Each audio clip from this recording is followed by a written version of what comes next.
Hey guys, it's Ferdy here.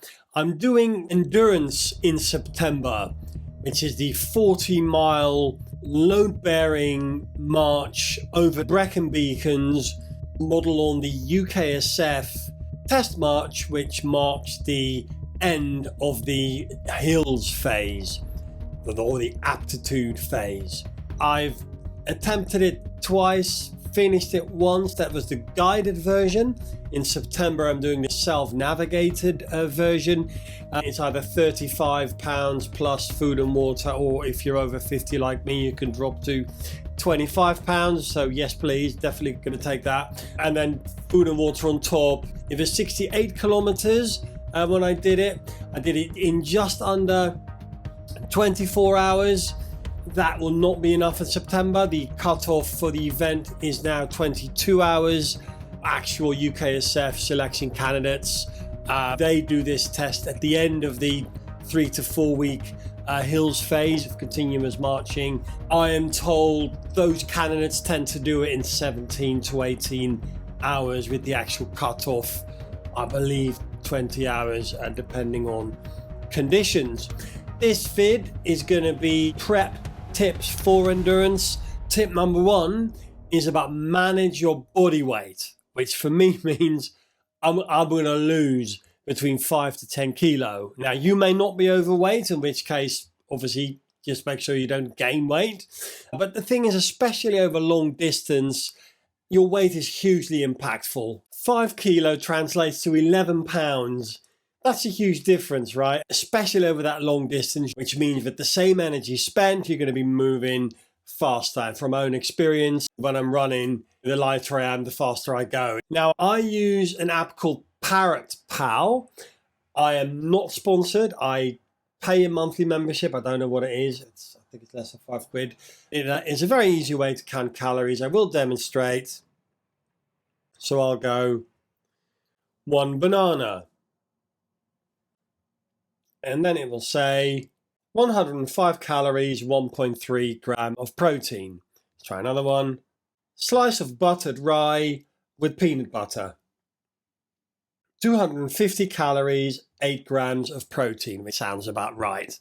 So I know it's not going to be 100% accurate, but I'll tell you how I use it. It means that come 3 or 4 o'clock in the afternoon, I have a pretty good rough idea of what I've got left to play with, which is the time when I start planning my dinner in terms of portion control. I know where I'm at. I've been doing it for years to manage my weight. The great thing about counting calories is it is impossible to not lose weight if you eat less calories than you burn. That is 100% guaranteed to work. Tip number 2, recce the area. We have a Hard Routine Facebook group, which you are welcome to join, link in the description. There's discussions in there. We're going to be going on a land nav recce the end of February. That is fully booked up, but we'll be continuing to do these. That's under the guidance of a qualified mountain leader. There's no cost. What I would say is find like-minded people and spend time in the hills, familiarizing yourself with the area. Practice those key landmarks. Absolutely do land nav courses. I've done multiple. There's various providers that offer point-to-point events. You need to be doing those. You cannot rock up to endurance if you haven't spent significant amount of time familiarizing yourself with the area. Because don't forget, UKSF candidates have been walking around the Brecon Beacons and Eland Valley in the Black Mountains for 3 weeks every day. The key landmarks, the route is obviously confidential, but anyone who spends a lot of time going on a land nav recce will be familiar with the key landmarks of the Talibont Reservoir. Is heading to the Story Arms, over or around Penny Van.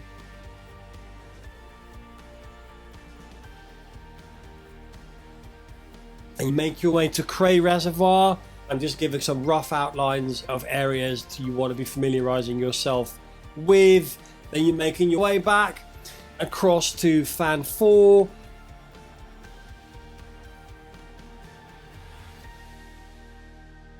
Then by the Beacons Reservoir, then you're crossing the road going on to VW Valley.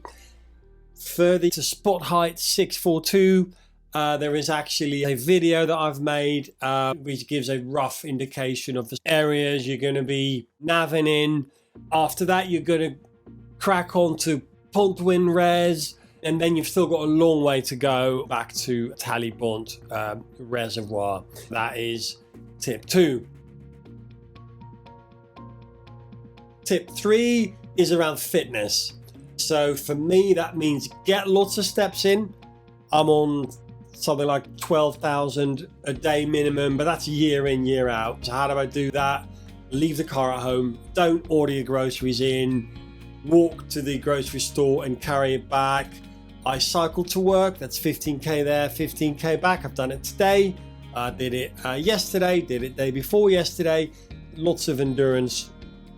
Walk the dog, in my case, on weekends, that could be a 12k lap of Richmond Park, or I go up an 8 miler on Box Hill, put a backpack on, just lots and lots of steps, because that's obviously the best way to prepare your body for that distance. With the way I find cycling helps, because it's easy on the knees.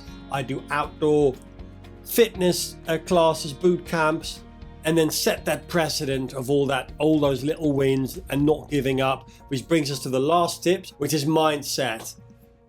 There's 2 sides to the discipline coin. It's doing something you don't feel like doing, or not doing something that you do feel like doing. They are the same muscle ultimately.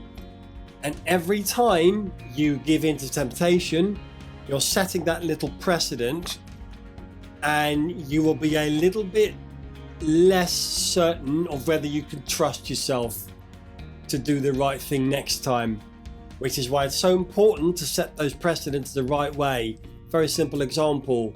I walked the dog this morning, and on the way I treat myself to a nice cappuccino.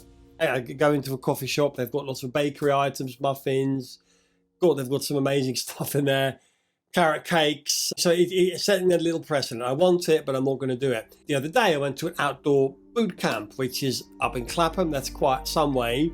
So then I've got a choice. Do I go by car, do I go by bike?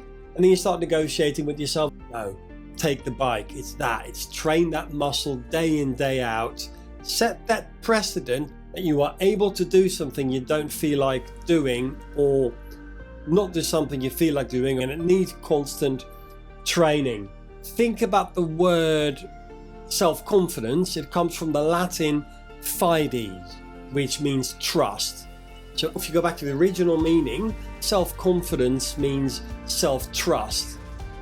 And by winning those little battles every day, setting those precedents time and time again, you will build that trust in yourself that when things get hard, you are able to do something even if you don't feel like doing it, or not do something that you feel like doing, like quitting. And it will absolutely happen. It's guaranteed. Other people will quit. You get to a checkpoint and you see someone that's quit, or if you're in a guided group, all of a sudden it's a domino effect. I've seen it. One quits, second one quits, third one quits, fourth one quits. But my point is, there will absolutely be that moment where you will want to quit. And that is where true self-confidence comes from. Where you just know that you won't. And not because you've read some sort of motto, or you've watched a video like, this video ain't going to do anything for you. The only thing that's going to do anything for you is you demonstrate to yourself that you can be trusted. That is the basis of self-trust, self-confidence. The event is 7 months away. That means I'm in the middle of my prep. The next outdoor in the end of February, when we've got a brilliant nav walk with a heart routine community. There'll be 13 of us, one of whom is a mountain leader. So watch out for that. Join the group if you want to be on one of these events, and there's always lots of discussions going on about various topics related to preparing for outdoor events, some military history, and I've got loads of events booked between now and then. The Roman Rampage of Paris 10, the Weekend 9 event in the Howgills, that was such a laugh last year, and that was tough. So I'm looking forward to that. And then 100% set in stone in endurance. So hopefully see some of you at some of these events. So as always, see you in the hills.